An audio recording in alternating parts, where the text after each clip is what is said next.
everybody. This is Trina, and thank you so much for tuning in today. And I am super excited because I have the honor to sit down and chat with Mr. Clarence Miller, who's running for Harris County Precinct 4 Commissioner. He has a great platform, so make sure you tune in, listen, and like and share.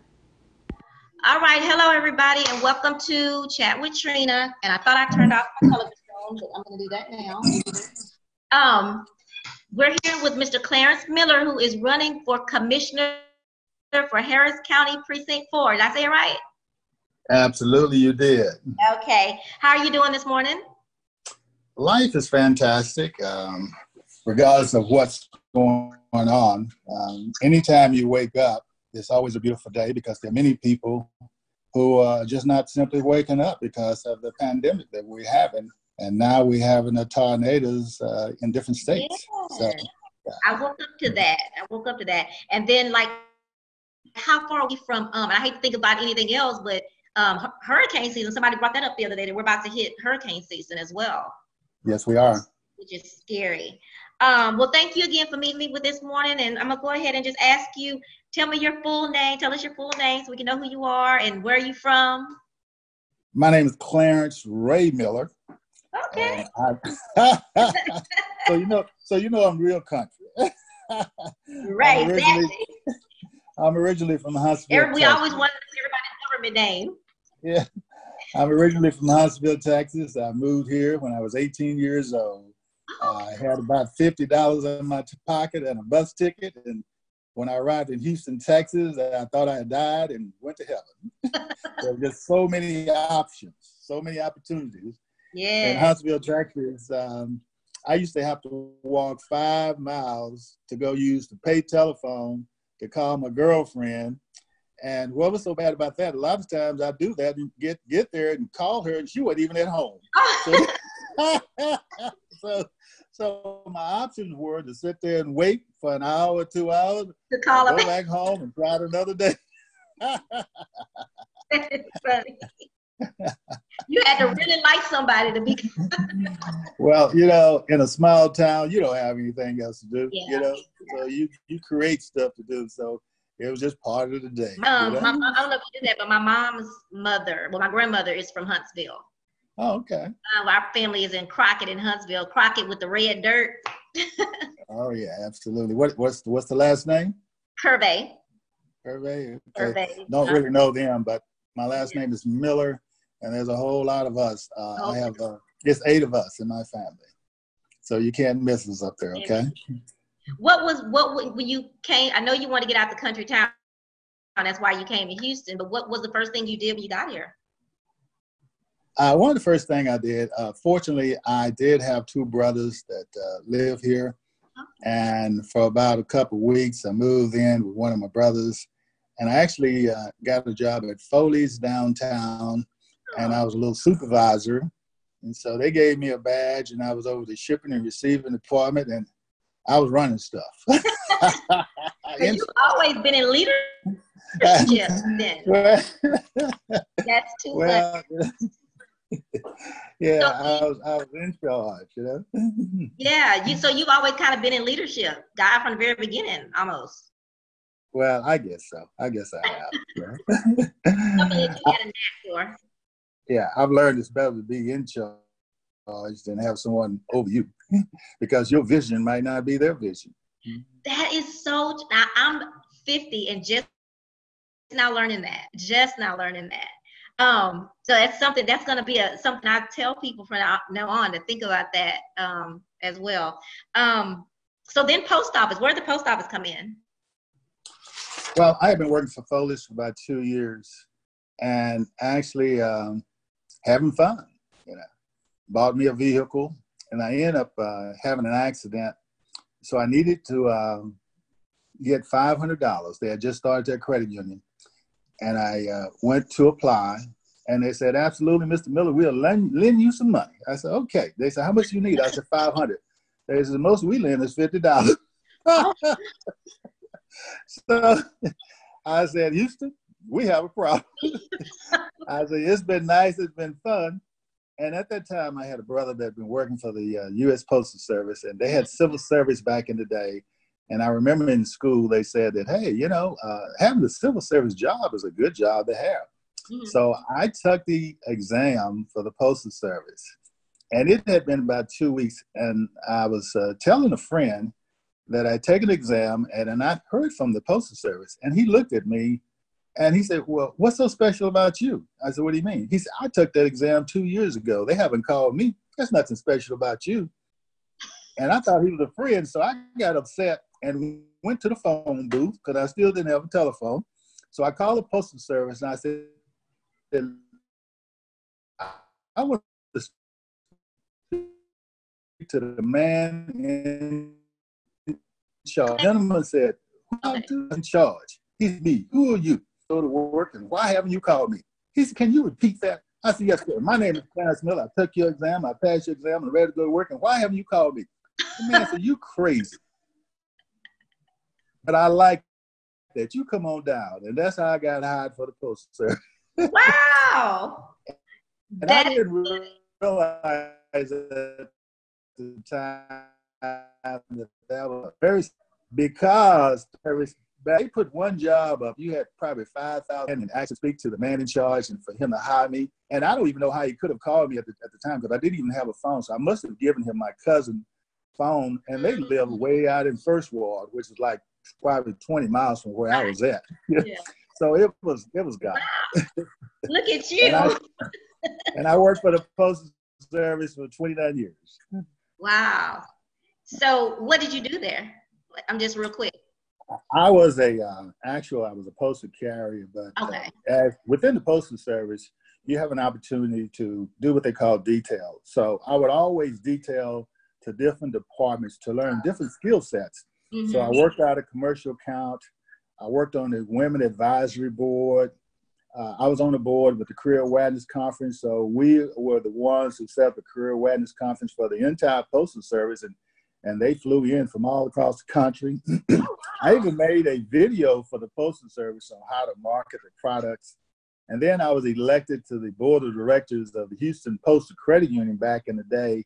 When I came in, they had 10 million. When I left, we had over $50 million. I saw that. I was reading that. Well, I saw that on one of your interviews. That is crazy.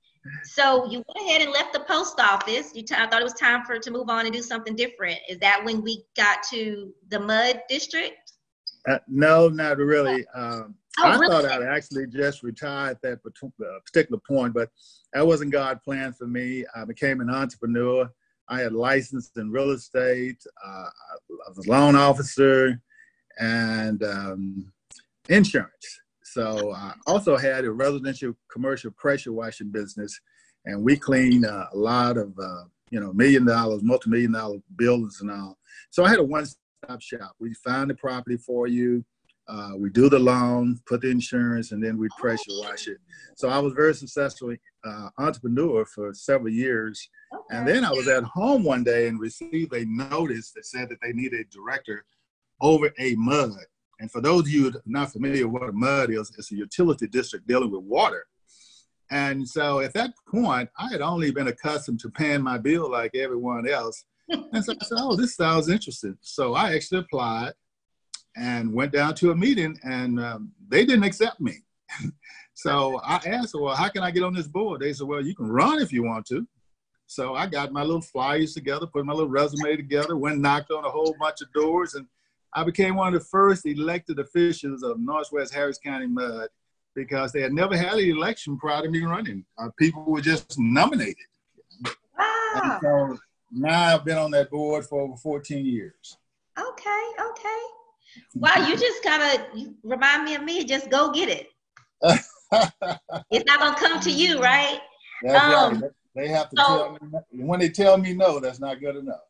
Exactly. When they tell me no, that's when I kind of do it. I'm really going to do it then when you tell me no. Absolutely. So you're running for commissioner for the Harris County Precinct 4. And I will say that I know about the president, the vice president, I know about the governor, but what I did not know was what the commissioner did. I did do my research and I learned what that was, but I would like for you to tell those that don't know. Okay.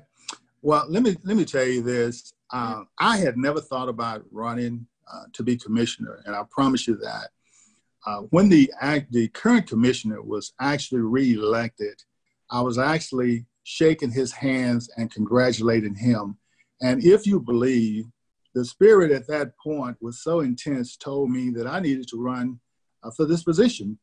And it kind of frightened me because I was like you, I wasn't really sure what the man even did. So I had to go back and Google him. Yeah. And once I did, I discovered that our jobs were similar because I was a general manager director of a MUD, and the MUD jobs were similar. And when I say similar, the commissioner built roads, they built bridges, they set policy, they set tax rates, they set the rates for the mental health, for the DA's office, they were the jail's house.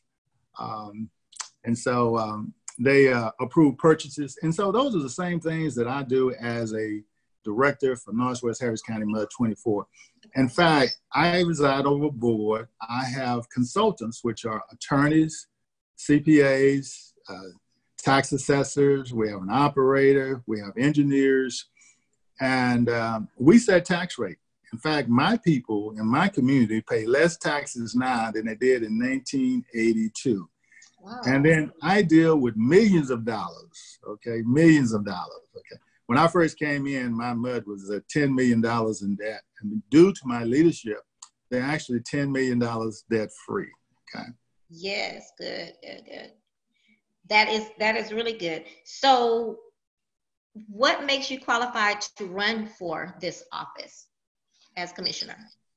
I feel that I'm very qualified for this particular, I'm uniquely qualified, to be honest with you, because I bring, as my grandmother who lived to be 102 once said that, boy, you got to bring fresh eyes to the situation. So I bring fresh eyes, a lot of knowledge, a lot of common sense, and I am very diversified, okay? As I said earlier, when I came into my MUD, they were $10 million in debt. They just built a $2.5 million wastewater plant. Waste was running on the side. And the other board members at the time had said, well, you know, it'll probably cure. It didn't make sense to me. So I pushed, and we sued the developer. And I'm the only one who went to litigation without any attorneys and won $112,000. They had to make repairs. And so they, at that point, made me president. Okay. And becoming president, one of the first things I did, I began evaluating all the consultants' contracts and what they were capable of doing. And we actually started having meetings at my kitchen table because the district was kind of broken. We didn't have a meeting place of our own at that particular time to meet. So within about 7 years, through my leadership, we made enough money to invest $5 million into infrastructure. Now we completely rebuilt our infrastructure pipes with a program called CIPP. Can you hear me? Uh-huh. Okay. Yeah, we completely built our we completely built our infrastructure with a system called CIPP, which means that we didn't have to do any digging to replace our pipes. We use a system where they go in and just refurbish those pipes, you know. And so when Harvey hit, our community was safe and we didn't have any significant flooding at all. Okay. So after that, I went around and knocked on doors and campaigned for a community center. So we bought 2 acres of property and we built a multi-million-dollar community center for our community. So we have all types of events there. And I think you've even been over to the building. Yes, I have an event there. But not only that, I tell people I'm a visionary. So not only is this event building for events, but it's our command post in case of a catastrophe. You know, we have the capability of having our community to come by, and we could have supplies, and we can assist them in any kind of form that we so need. Okay. Then living in my community, we only had one good road in the community, and people were driving across a field. So we bought that and built a brand new road. The senior citizens said it was dark coming home. And so we installed 20 feet lights all up and down Bama North Houston. Mm-hmm. And once I built this community center, I started feeding senior citizens, which we still feed them today. We've been feeding senior citizens now for well over 7 years. Yeah. And then I sponsor hundreds of kids every year. When school started, my wife and I bought pallets of school supplies out of our own pocket, and we gave them to the school kids. Just now we have Harvey, not Harvey, but the pandemic. Right. I just teamed up with my church, which is Fallbrook. My wife and I went out on a Saturday, and it was raining. And we helped distribute food to over 500 people. You know, at a time when most people are afraid, staying at home, they're dying because of the pandemic. You know, we felt the need to go out and assist the people that was less fortunate than we. But even prior to that, you know, I had dispersed food and water to senior citizens, you know. Yeah. So I'm on the front line, my wife and I, you know, doing what we can, you know, to help the less fortunate. But in addition to all the other projects that I've told you, we also built a brick wall for my community. We installed cameras, and we're in the process now of building a $3.6 million park. Oh, and wow. On the north side? Yeah, it's right next to the building that, you know, we built. We had a situation with the park because we wanted to increase the size of the park, and the only way we could have done that, we had to buy 2 homes, but these homes were plotted as residential property. In order to utilize the property, we had to get it plotted as commercial. So we actually had to have a hearing at Commissioner Court. So I got the call 2 days from the engineer before the hearing, asking me would I go down to represent my community. And of course I did. And so I went out to Commissioner Court, I represented my community, and I was very successful in getting the Commissioner Court to approve the project. So now the property is commercial property, and we can utilize it to however fashion farm we want to, okay? Wow. Which means that the park is going forth, okay? Well, that is great. You're definitely qualified. You do good things. My other question is, do you think that, sometimes I think people don't relate, and that could be, I don't know, presidents of chancellors of colleges, the president of the United States, they don't relate to people who have issues that we have, you know, people not eating, like what you're saying, you feed the senior citizens, that kind of thing. Do you think that's something that you also have, that also is going to help your campaign, is that you can relate because you've been there, you've done that? Absolutely. I truly believe that traditionally commissioners would come in and they'd make sure you have good roads, good bridges. And that's all good and fine because we need those things. But now the commissioner have to step up the game and get more connected to the community. For instance, in Precinct 4, we have one of the highest rated areas for sex trafficking off of 45 and 1960. It is the #1 area in the country. I hate to interrupt you, but I had to say that. I saw that last night. I was looking at your interviews that you've done before.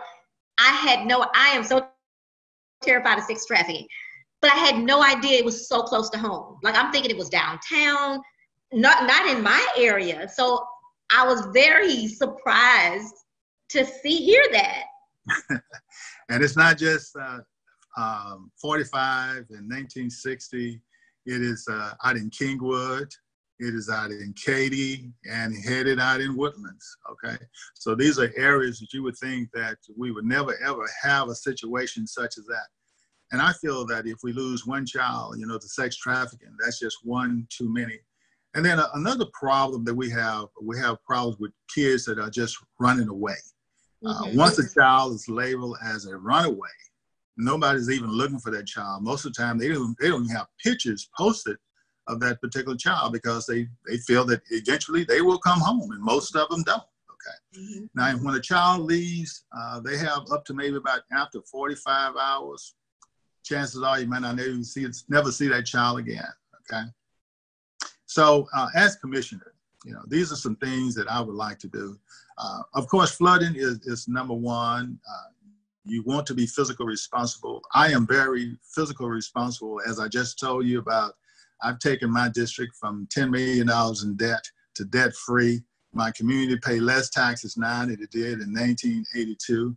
I am very accountable. You can't do those types of things if you're not, accountable and physically responsible. Because I believe that we have to leave something, for the future. Yeah, absolutely. Absolutely. And so no longer can you just get in the office and play it safe to the time for the next election and be silent. You've got to get out and be connected to the people. In order to be connected to the people, which I am connected to the people, you got to get out and talk to the people. Yeah, talk to them. The needs of the people are, okay? And that's one of the assets that I feel that I have.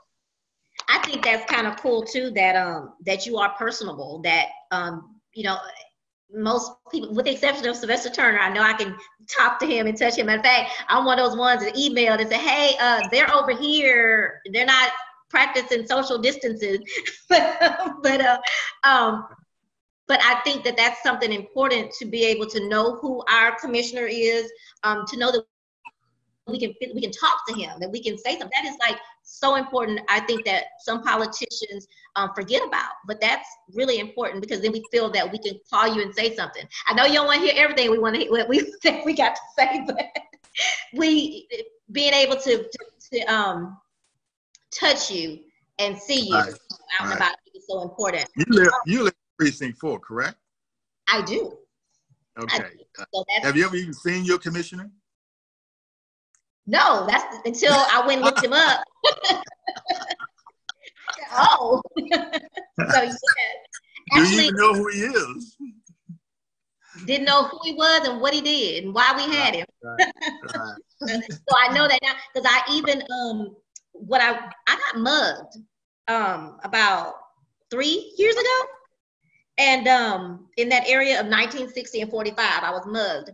And so what I wanted to do was start I want to do some classes for self-defense for women. And that's the only time that I think I reached out to our precinct to try to see what we could do for our community to help women because it was bad over there at that time. Right. And no one ever called me back. Like, I emailed, I called. So will you have a way for people to contact you with that? Will you create some type of pipeline where we can get to that, something like that happened to me? Well, here's one of the things that I've been saying is that Precinct 4 is a very diverse community. And so the staff and employees should be as diverse as the community that we serve. I look for opportunities to make a difference and serve in my community. For instance, we only have 2 Black banks in Houston, and one is Unity Bank. And we're way out in Willowbrook Mall.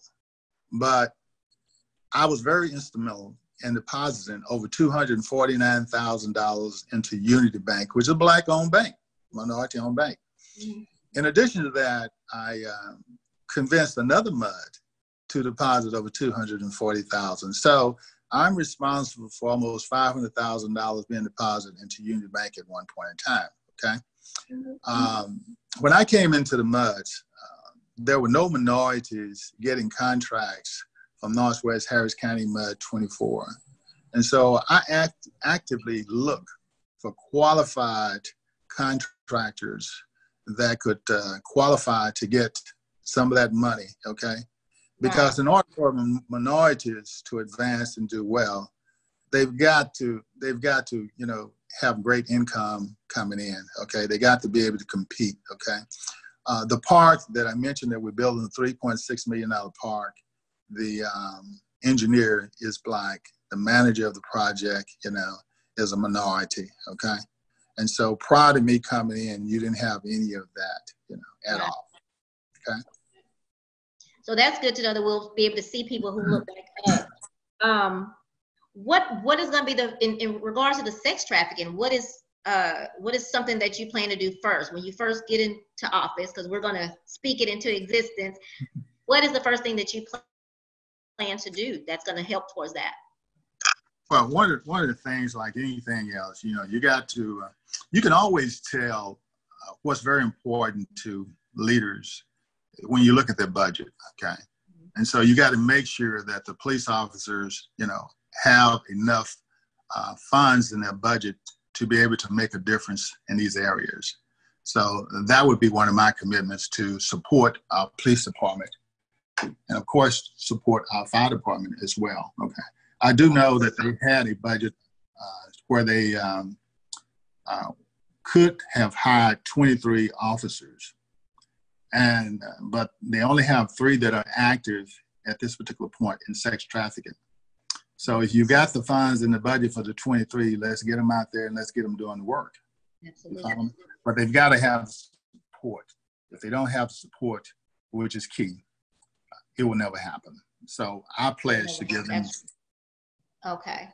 And in regards to the flooding, because I know that that's the #1 thing on your agenda, talk to me about what your plans would be for that. Well, I feel that the county has already good programs that they have implemented.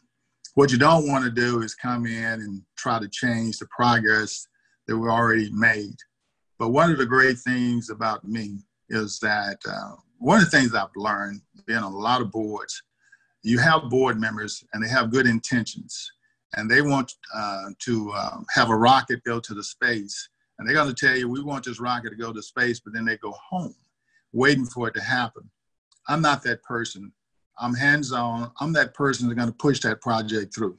So that's why you need someone like me to go in there and push those projects through to make them happen, versus just sitting there and you don't know what's going on from day to day and they're just dragging along, okay? Yeah. Every project that I mentioned to you, they just didn't happen.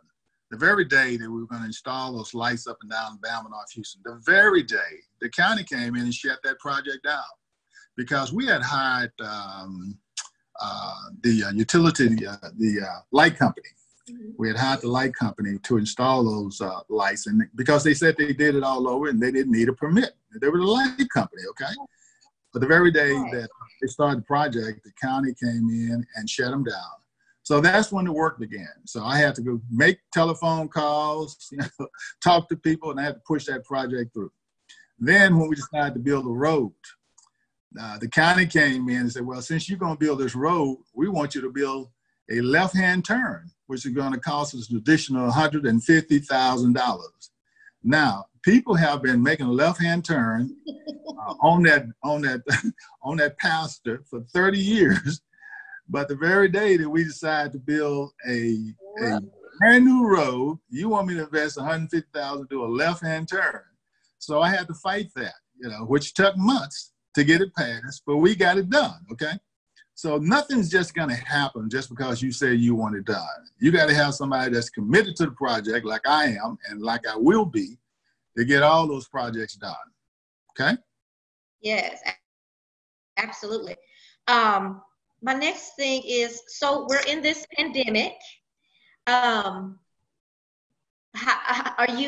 Do you have any information as of how we're doing with the stay at home, stay safe? Have you heard if we're, more of us are doing that? Have you heard anything? Well, if you ride around, you're going to see some people adhering to, the strict rules of the distance, and you're going to have some that are not. It's just really educating the people of the importance of doing that. And if you got to go out, please cover up. Because in my opinion, now this is my opinion, that this is really going to be the norm, for the world. Where when we go out, we're going to have to cover up, okay?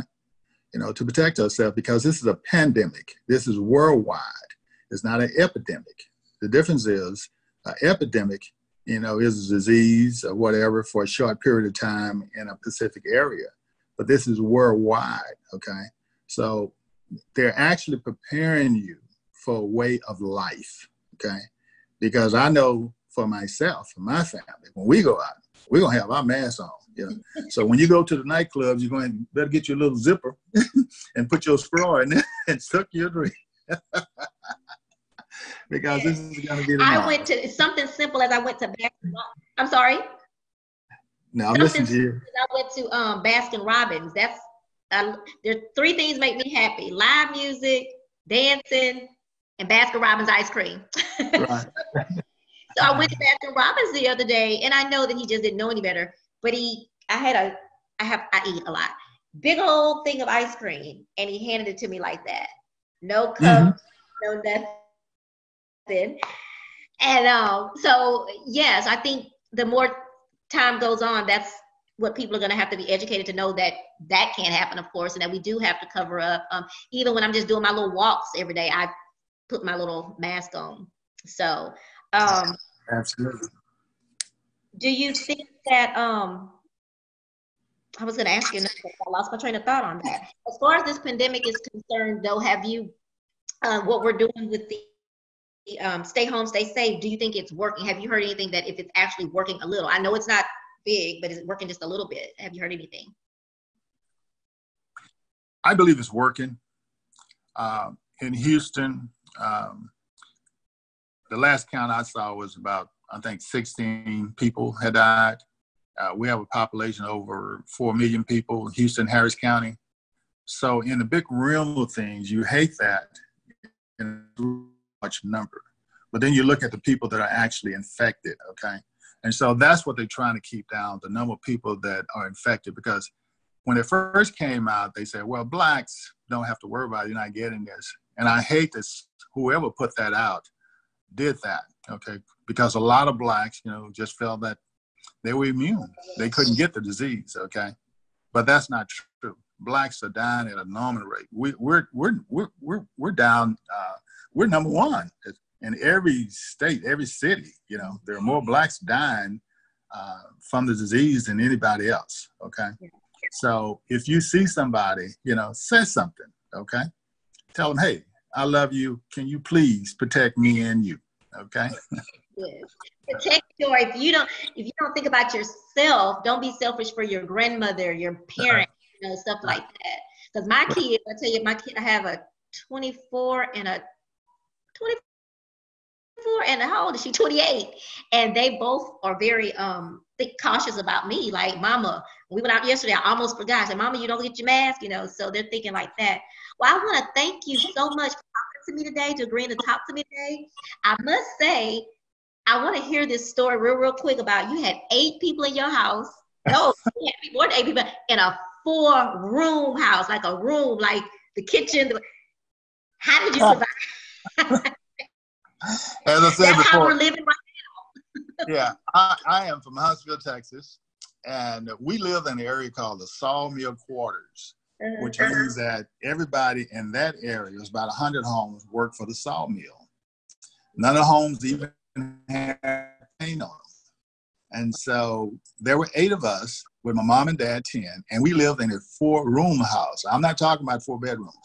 We still had the kitchen, we had the living room, so we only had 2 bedrooms. We had bunk beds, so everybody sleep in the bunk beds, and then in the morning came, you put the bunk beds up so you can walk around, And whenever my mom cooked, she'd always cook for the neighbors. And so I said, well, Mom, why are you giving our food away? Mom said, boy, you always have to help the poor folks. I said, Mother, in case you don't realize that we real poor. And then one day, if you don't know any better, you don't see any better, you think that that's the norm. So I thought everybody lived like me. So one day I was walking in my neighborhood, and then I was sucking on a lollipop, and I was listening to the radio, and the radio announcer said, we have all these people that live in the ghetto. And I said to myself, oh my God, people live in the ghetto? And then he began naming neighborhoods, and all of a sudden he named my neighborhood. And that day I realized I lived in the ghetto. Proud of it. I was just a happy-go-lucky kid, had what everybody else in my neighborhood had. So sometimes social media is good and sometimes it's bad. Sometimes it's bad. And it's so funny because I always, when my job, I'm an advisor. Right. I'm always in higher ed, but now I'm working for HISD now. But one of the things they ask you in the interview is, why are you good for this job of advising students? And I always say, I feel that you have to be relatable. You have to know where other people have come from. You have to have been there to sometimes understand those students and be able to help those students. So I'm saying that to say, I see that in you, that you're somebody that you're relatable. Very friendly and always outgoing and talking to people. And that's what So if I'm voting, you would have my vote. So if there's anything in this upcoming election, thank you. Yeah. what can people do if they want to help their community? Is there anything that you guys do at MUD or even with your campaign? Is there anything that people can do if they want to help, if they want to be a part? Yeah. What I need people to do is support my movement, because I have a movement going, not just running for office. We have a movement going. I want you to support the movement. Of course, you can always support the movement financially at millerforcommissioner.com, or you can go to my Cash App, $Miller 4 for Commissioner. And if you're not in a position, to support financially, go to my Facebook page and friend me at Clarence Miller. And whenever I post, repost, because you might have 3,000 people, the next person might have 5,000 people. And when I post and you repost, then the message will get out to more people. Because the current commissioner won the election with 54% of the vote when he won. And that was like 29,000 votes. So I feel that if I get an additional 50,000 votes, we can be successful, because you might know 100 people, the next person might know 100 people, the next person might know 500 people.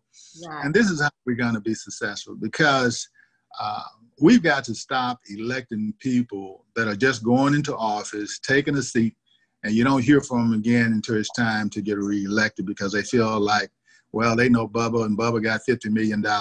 If nothing else, the last election taught us a great lesson with the mayor's election, where we had a gentleman that spent millions of dollars against the current mayor and still lost. Because at the end of the day, it's all about the people and the voters, okay? You're the ones who decide, not the person with the most money, okay? So don't get me wrong. I need money to be competitive, mm-hmm. But I also need people out there putting the word out that, hey, we've got a gentleman here that has a good heart, that is hardworking, because this is not a 9-to-5 position. It's, 24 hours, 7 days a week, 365 days a year. And I am up for the challenge. I bring a lot of common sense to the table. I bring fresh eyes, bring a lot of knowledge to the table. I'm uniquely qualified to step in day one to take charge in this position. So my name is Clarence Miller, and Miss Tina, I just love you. I know your mom. Y'all some great people. Thank you. And I'm really excited about your show, and I'm really glad that you have a platform, because to me, you're on the front line. We need people like you that can get messages out.